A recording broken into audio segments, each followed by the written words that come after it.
Hace unos 20 millones de años, millón arriba, millón abajo, 8 islas y varios islotes comenzaron a emerger del océano Atlántico. Desde entonces, incontables acontecimientos han tenido lugar en su superficie y también debajo. Erupciones volcánicas, naufragios, conquistas, migraciones, guerras. Todo ha contribuido a crear la historia de este singular archipiélago. Un lugar que ha sido nombrado de innumerables formas a lo largo del tiempo. Una tierra llena de motivos de orgullo y de vergüenza, de gestas impensables y errores imperdonables, de ganadores y perdedores, de triunfos y fracasos, pero sobre todo, una tierra llena de historias que merecen ser contadas como nunca te las habían contado. Adentrándonos en una cultura compuesta por la suma de muchas culturas, navegaremos desde el pasado más remoto hasta donde nos lleven las estrellas. Miles de años condensados en 26 capítulos donde no faltan preguntas, pero sí algunas de las respuestas. Porque ni esta serie trata la típica historia de Canarias, ni se trata de la típica serie de historia. Bienvenidos a En Tierra de Perros, el programa que te descubre las aventuras de la historia de Canarias.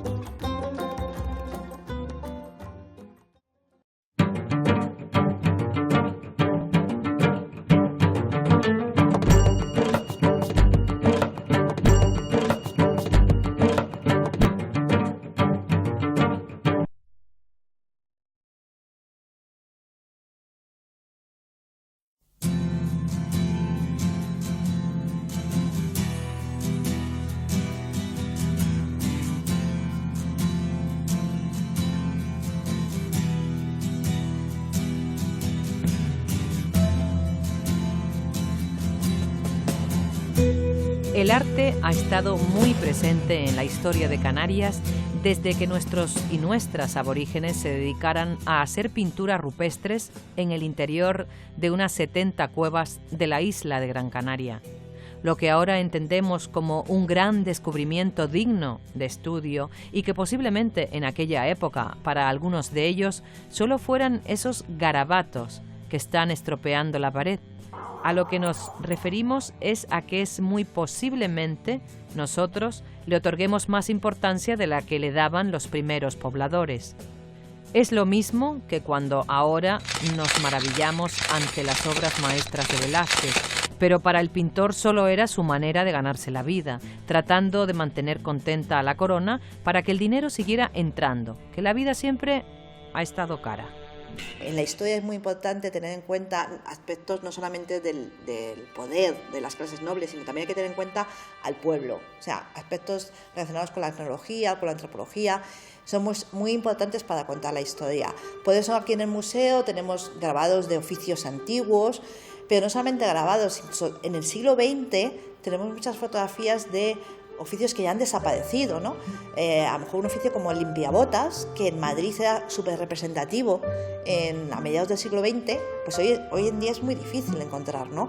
Pero hay oficios como los colchoneros, que vendían colchones o los movían para arreglarlos, o los sarteneros, o los cesteros que hacían cestas para los productos alimenticios. Entonces, creemos que todo esto hace que tengamos una idea de la ciudad mucho más importante que lo que es la propia administración y el propio poder.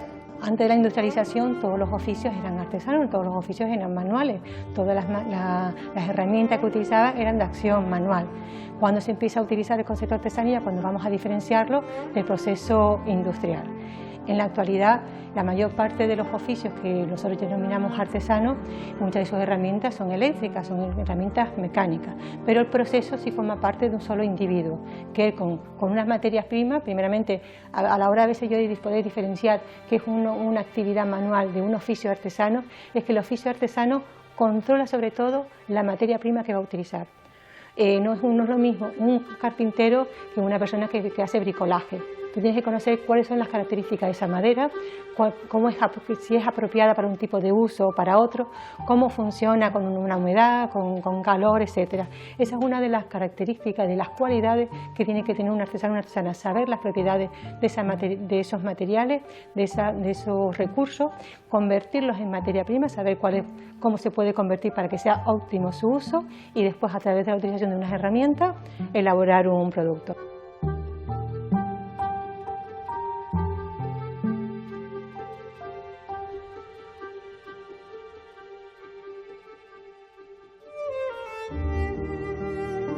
La elaboración del puro palmero sigue siendo totalmente artesanal, totalmente a mano. Tenemos diferentes calidades, por ejemplo, el puro tripa corta sería un puro hecho con recorte, es decir, con las sobras de las hojas que vamos utilizando, eso se recorta, se vuelve tripa corta y con eso se rellena el puro. Eso sería una calidad normal. Y luego tenemos el puro de más calidad, que es el puro tripa larga, donde no lleva nada de recorte, sino se utilizan hojas enteras para lo que es la tripa, para lo que es el interior del puro. Actualmente puede haber alguna que otra fábrica que tengan maquinarias. Esas maquinarias se utilizarían para otro tipo de producto que no es el puro tradicional palmero. Puede ser que las empresas tengan máquinas, pero a su vez tengan artesanos, y los artesanos son los que elaboran el puro palmero de la forma tradicional como se ha hecho desde hace muchísimos años. La elaboración del puro aquí en La Palma no ha cambiado nada, se sigue haciendo completamente artesanal, con los mismos utensilios, con los mismos productos, de la misma forma. Se trabaja en la mano y se trabaja solamente con esa tabla en la mesa. Se utiliza en los últimos pasos del enrollado un pegamento natural que se llama poliada, que no le cambia ni el sabor ni el olor al puro, y eso se hace así desde el principio. Y se utiliza la chaveta típica y tradicional para cortar los bordes de la hoja cuando se está trabajando. El proceso es totalmente artesanal, igual que hace más de 100 años.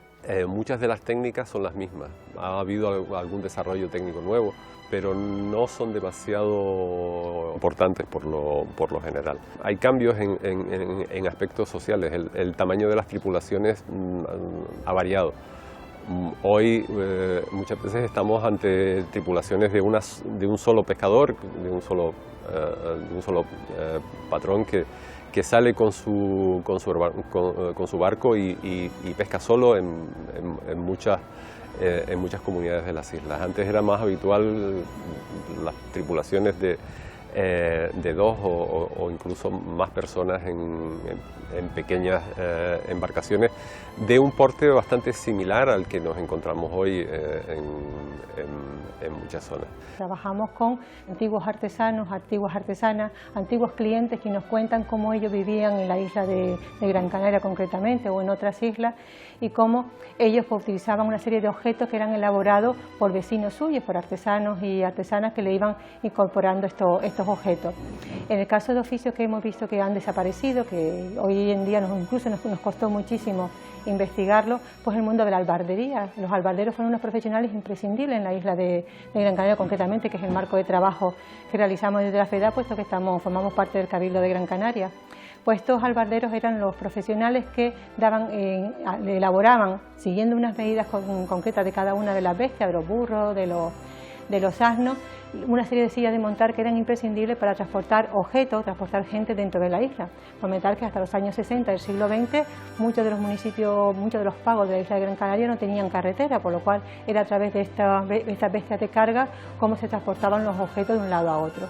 Pues estos profesionales sabían que estas herramientas eran necesarias y las hacían para cada uno de estos animales. Incluso esos conocimientos tenían que ser, bueno, destacando algunas zonas de la isla, como puede ser los Arvejales, por tener los mejores albarderos de la isla de Gran Canaria. Pues estas piezas tenían que estar elaboradas de tal manera que no dañaran el lomo de la bestia, pues era un recurso económico importante, una inversión, un capital que en la compra de estos animales, que hacía que quien compraran estas albardas, agricultores o incluso sus mayores clientes fueron los arrieros, pues que estas herramientas no dañaran esa bestia y que tampoco se rompieran al poco de transportar más materiales, se rompiera. Entonces estos profesionales pues eran muy demandados.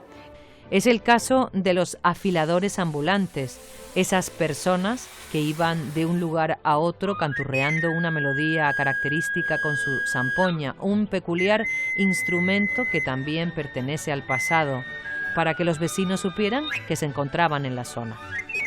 ¿Y qué servicios ofrecían estas buenas gentes? Pues como su propio nombre indica, eran los encargados de afilar cuchillos y otros instrumentos cortantes o punzantes, como pueden ser las tijeras. Pues uno de esos oficios fue el del latonero, que aquí en Canarias se llaman latoneros, en otras partes de España pues se llaman los jalateros. Le llamaban latoneros porque echaban latas, sobre todo latas recicladas, a sus talleres, tanto talleres fijos que ellos localizaban como incluso de forma itinerante. Era uno de los oficios que se movía por toda la isla ofreciendo su trabajo, sus servicios. Pues la gente llegaban allí con sus latas, es decir, que el reciclado es algo que viene ya de viejo, no es algo que se haya inventado en nuestra sociedad hace 10 años, sino que la mayor parte de los artesanos y artesanas de la isla reciclaban muchos de los elementos que ellos utilizaban que venían de corte industrial, como puede ser el metal. La latonería fue un oficio de gran arraigo en Canarias, que se transmitía de padres a hijos, en lo que se convertía en una auténtica tradición familiar. Y aquí las palabras padres e hijos no se utilizan en sentido amplio, sino que estamos hablando de una profesión que solo desempeñaban los hombres. Otros tiempos, otras costumbres, por suerte ya superadas.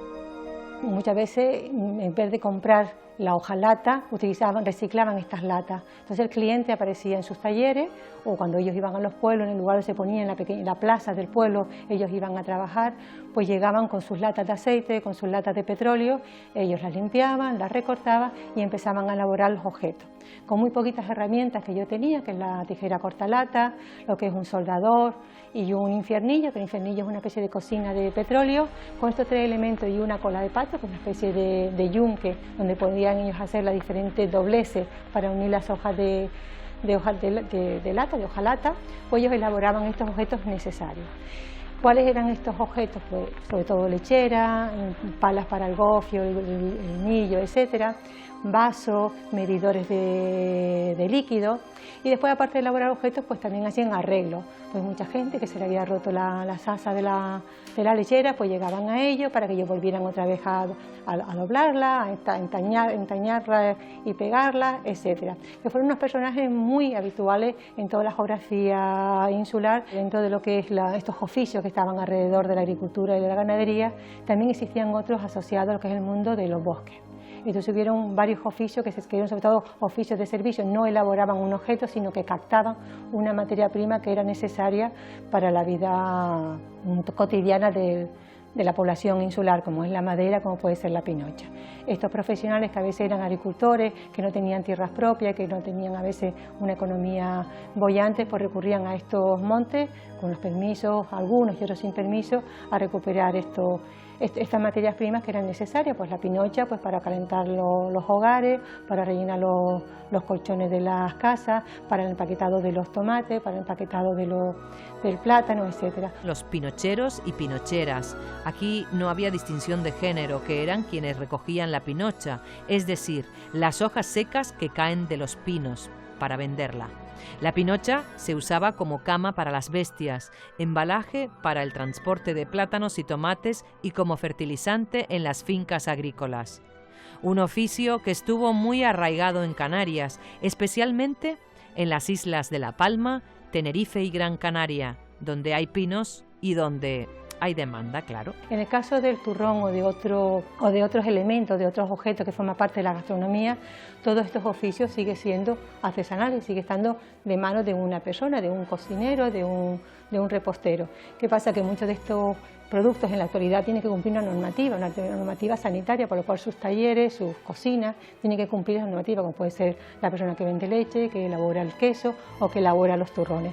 Pero afortunadamente todo este tipo de actividades económicas que han formado parte de nuestra cultura siguen estando presentes, y hoy vemos turroneros, vemos quesos del país, sobre todo cada vez hay más celebraciones de buscar el queso mejor, más bueno, y vienen grandes cocineros para utilizarlos en sus platos, es decir, que estamos intentando de diferentes administraciones, de los propios trabajadores, artesanos y artesanas, tanto de oficios artesanales como de gastronomía, intentar que esos productos que han formado parte de nuestra tradición, de nuestra cultura, sigan estando presentes y consolidar la base para que en un futuro también esté formando parte de nosotros.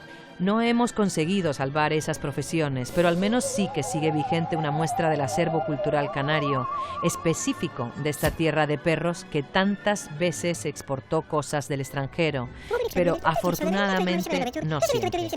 Me refiero al silbo gomero, ese lenguaje silbando con el que los antiguos aborígenes canarios se comunicaban en la distancia. Nacido, es evidente, en la isla de La Gomera, pero que también se hablaba en El Hierro, Tenerife y Gran Canaria.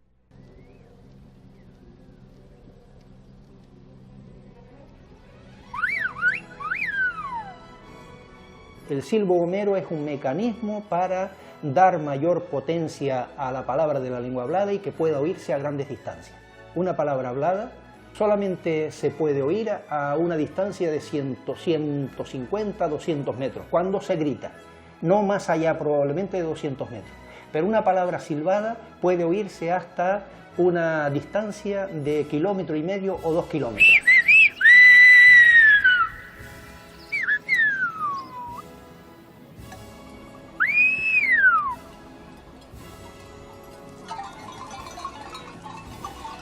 En este arduo trabajo de recuperación han participado muchísimas personas anónimas y todas merecen nuestro respeto y reconocimiento. Pero déjennos destacar a Isidro Ortiz, músico, artesano y experto en silbo gomero.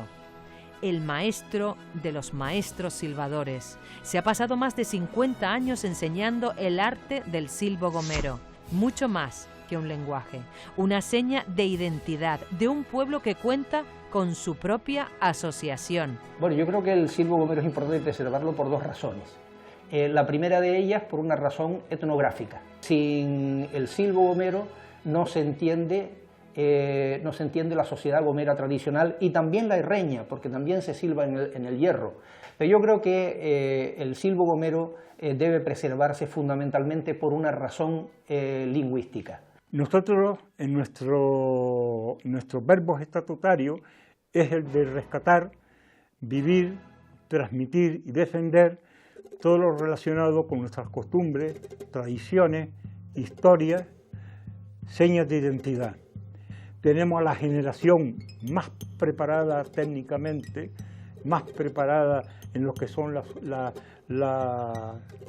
los descubiertos, las ventajas de la electrónica, pero también una población que está olvidando, por ejemplo, el léxico canario, el léxico popular o el léxico culto, porque a través de las redes pues, utilizan otros vocablos, otras maneras de expresarse.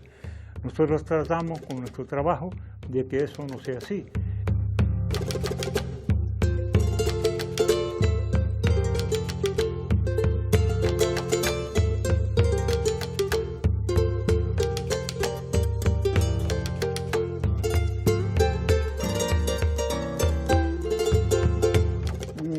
Es muy rico, digamos, el material que nos puede ofrecer la propia platanera, ¿no? Desde lo que puede ser un cesto, desde lo que puede ser para usarlo en la casa, desde lo que puede ser cualquier atrezo decorativo, cualquier balayo para poner fruta, cualquier complemento de ornamentación en la propia cocina, se puede utilizar la propia badana. Y eso pues lo llevamos haciendo desde antaño, ¿no? Desde nuestras abuelas, nuestras bisabuelas. Yo siempre he sido partícipe de tradición, ¿no? Pero la tradición no puede morir. La tradición, cuando muere, es cuando se deja con la misma línea de siempre. Los artistas, cuando somos vanguardistas y somos creativos, no podemos parar. Nosotros no podemos estar quietos, estamos siempre en ebullición, estamos creando. Entonces el crear nos hace hacer pensar que somos atrevidos. ¡Ay, qué loco! ¡Ay, qué atrevido! Mira tú lo que se ocurrió hacer con la badana, ¿no? Pero es que la badana, vamos a ver, los primeros creadores que han hecho trabajos con badana hicieron bajo su capacidad lo que podían, eso está clarísimo.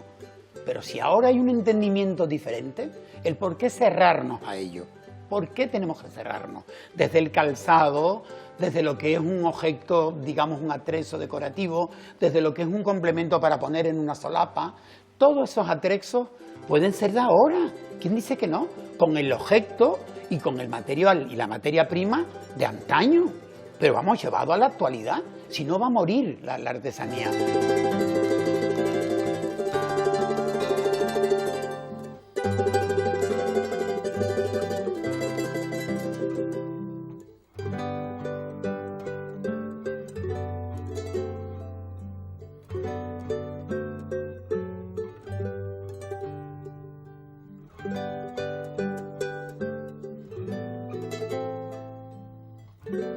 Néstor de la Torre, nacido en Las Palmas de Gran Canaria en el año 1887, es uno de los más importantes artistas de las corrientes simbolista y modernista europea. Un joven precoz que a los 15 años se trasladó a Madrid, porque entendamos que en aquellos tiempos Canarias tenía sol y playa, pero no era lo que se dice un paraíso a la hora de forjar artistas. Néstor es un personaje fundamental para la historia del arte en Canarias. Es pintor modernista, simbolista, escenógrafo, decorador, grabador. Es un personaje es polifacético y es un personaje fundamental para nuestra historia, también para luego el desarrollo también el tipismo y demás. El Museo Néstor abrió sus puertas en 1956 y su colección permanente recoge una muestra muy representativa de la obra del pintor, agrupada por temáticas: juventud, simbolismo, retratos, teatro, visiones, poemas del mar y poemas de la tierra. A mí lo que me interesa sobre todo de Néstor también es su relación en esas primeras décadas de los años 20 del siglo XX, también con la Escuela de Luján Pérez, cuando se crea el Teatro Pérez Galdós, y como hay muchos artistas, como el propio Eduardo Gregorio y demás, que trabajan en proyectos que realizan él y su hermano Miguel, el gran arquitecto racionalista. Siendo sinceros, esa no era la ubicación elegida por el pintor, que estaba más por la labor de llevarse sus cuadros a Telde, pero la idea no fructificó y él murió justo el día antes de cumplir 51 años sin ver nunca cumplido su sueño. Porque a veces las cosas de palacio van despacio. La situación del arte en la actualidad es bastante compleja en cualquier lugar del mundo y en el contexto de Europa, aunque parezca difícil de pensar, también. Ahora mismo existen una gran cantidad de espacios donde las artistas y los artistas pueden exponer sus obras, hay subvenciones, hay, sobre todo en el contexto de Canarias, hay empresas que se están ocupando de un poco mover toda la financiación privada y pública, pero el acceso sigue siendo muy complicado. El apoyo público de los museos es lo que realmente hace que podamos sobrevivir y que podamos prestar el servicio a la ciudadanía y que los museos cumplan ese papel de divulgadores culturales y sociales que deben de cumplir en el siglo XXI. En eso estamos trabajando. Parque arqueológico como un centro patrimonial, ¿no? El yacimiento nos ofrece muchísima información, pero lo que también es relevante es que haya un espacio en el que se permite transitar por él de una forma accesible, que esté protegido y que desarrolle, ¿no?, este centro del Museo y Parque Arqueológico una investigación permanente para desentrañar, ¿no?, todos esos interrogantes que aún pues no nos desvela. Si nos pudiéramos filosóficos, podríamos decir que el museo es el espejo donde nos contemplamos para reconocer nuestro pasado. La importancia de un museo es el movimiento continuo. Lo más importante de un museo es el estudio que tiene que haber detrás. Este museo tiene varias salas preparadas para que los arqueólogos trabajen, para que los restauradores restauren todo. Absolutamente todo lo que está expuesto en un museo tiene que estar previamente restaurado y consolidado, pero lo más importante de todo es la educación. La educación a nuestros chicos, la educación a los jóvenes, a través de algo que les atraiga, es fundamental. El museo es un espacio que tiene que dedicar no solo a un escaparate, dentro de vitrinas muertas con cosas, no, tiene que ser vivo. Tenemos que saber despertar la conciencia desde el medio ambiente, desde lo que está ocurriendo con los plásticos en nuestras costas, desde la igualdad entre hombre y mujer, educar a nuestros jóvenes en todo aquello que pudiera tener deficiencias en cualquier otro capítulo de la vida social. Me da igual, si los niños tienen que venir, y de hecho vienen todos los años, no podemos tener un museo en el que los niños vayan pasando de curso y todos los años la visita de fin de curso vean lo mismo. Esto tiene que ir variando y el mensaje, el relato, el discurso expositivo tiene que ser ágil, variable, tiene que ser despertar la curiosidad de todos los habitantes, los visitantes, pero sobre todo bajo el punto de vista el de los niños, porque los niños, de ello la ley de patrimonio histórico es muy clara. Nuestro deber es conservar, restaurar, estudiar y guardar todos los elementos del pasado, todos los vestigios del pasado para la futura generación. Hemos perdido oficios, hemos perdido manifestaciones culturales.